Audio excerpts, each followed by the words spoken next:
Hello again everyone, and welcome to another video.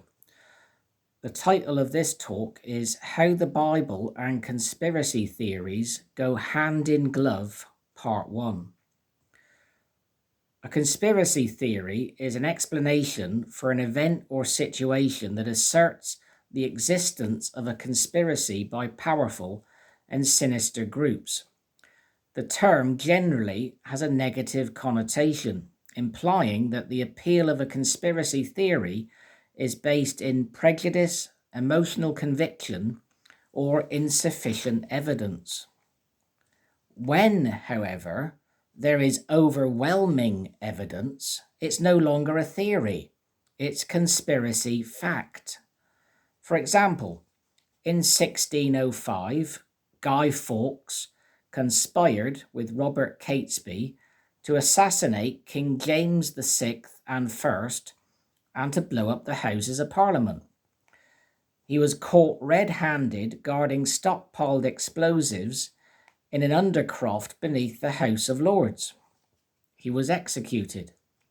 He became synonymous with the gunpowder plot. So that's overwhelming evidence, historical and conspiracy fact. When I was still going to the Jehovah's Witness meetings, the governing body brought out an Awake magazine, number 3, 2021, entitled Conspiracy Theories, Why Are They So Dangerous? Early on in that article, the governing body had a quote from the Secretary General of the UN, Antonio Guterres. Jehovah's Witnesses believe, and I do too, that the United Nations are an instrument of Satan the devil, as described at Revelation 17, verse 8 and verses 12 to 14. I remember saying to an elder, why is the magazine having a quote from him? Who are we going to hear a quote from next in the magazines? The president of the Ku Klux Klan? The Pope? The governing body promoted that Awake very much, but they subsequently withdrew it and replaced it with an Awake entitled, Should You Believe in a Creator? You Decide. Let's turn together, please, to our first scripture, and that's Proverbs 3, verse 32. That's Proverbs 3 and verse 32. Now, what we'll do, we'll have a look at the A part. Proverbs 3:32. It reads there, it says, For the devious person is a detestable thing to Jehovah, and the governing body, apostates, that sums them up. The Bible clearly reveals to us who's ruling this world.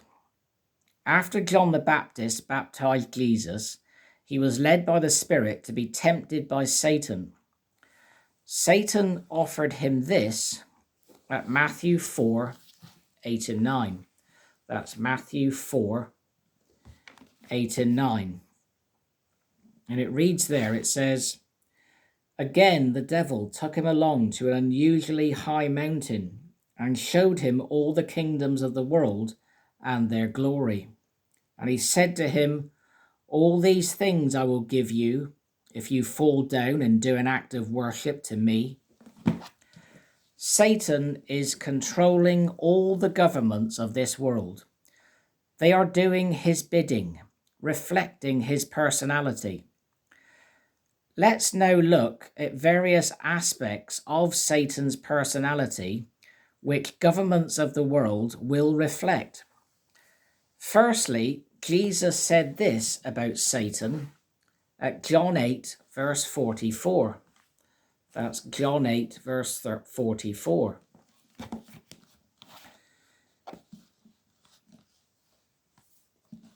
He said this to the Pharisees. He said, You are from your father the devil, and you wish to do the desires of your father. That one was a manslayer when he began, and he did not stand fast in the truth, because truth is not in him. When he speaks the lie, he speaks according to his own disposition, because he is a father and the father of the lie. Let's see what Satan done to Eve in Eden at 2 Corinthians 11 verse 3. So that's 2 Corinthians 11 verse 3. Reads there, it says, "But I am afraid that somehow, as the serpent seduced Eve by its cunning, your minds might be corrupted away from the sincerity and the chastity that are due the Christ."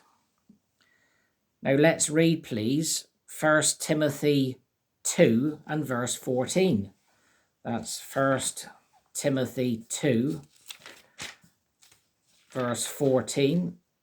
All the T's are together.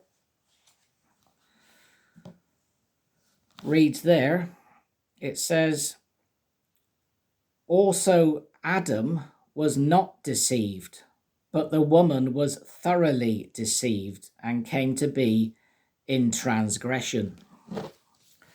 So we clearly see from the scripture that Satan rules this world. He's controlling this world's governments, and as a result, they will reflect his personality, i.e., they will happily murder, lie, seduce, be cunning and insincere, deceive, and practice what's described here at Galatians 5, 19 to 21. That's Galatians 5,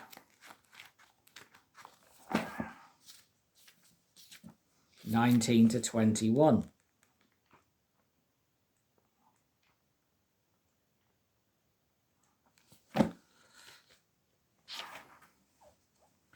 Says there, it says, "Now the works of the flesh are manifest, and they are fornication, uncleanness, loose conduct, idolatry, practice of spiritism, enmities, strife, jealousy, fits of anger, contentions, divisions, sects, envies, drunken bouts, revelries, and things like these.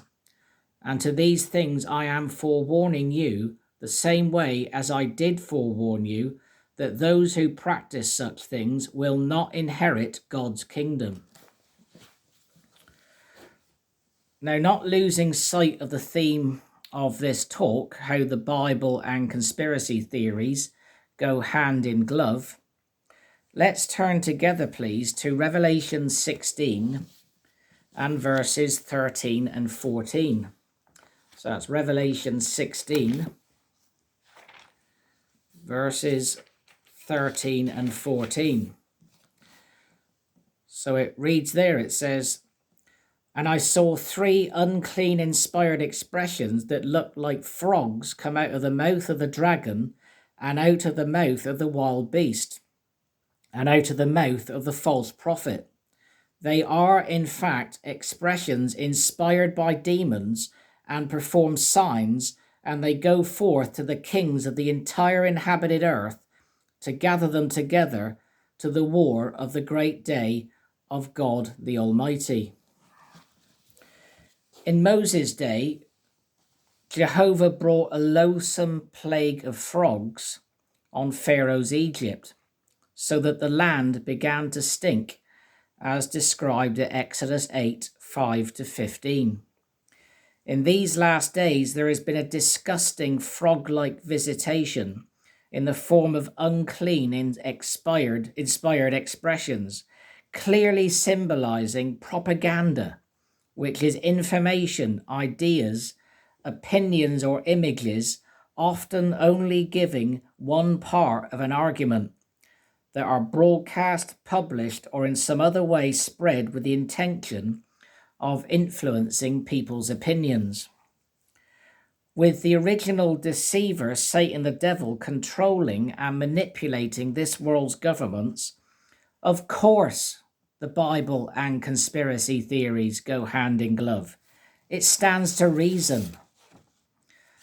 Please watch this documentary, which over 1 billion people have seen, which shows how so-called conspiracy theories are in fact conspiracy facts, providing overwhelming evidence. The documentary is produced by Francis Richard Connolly and is entitled JFK to 9/11, Everything is a Rich Man's Trick. The things contained in the documentary has profound implications for us now. Thank you very much for watching, and I'll see you for part 2 hopefully shortly. All the very best. Bye for now.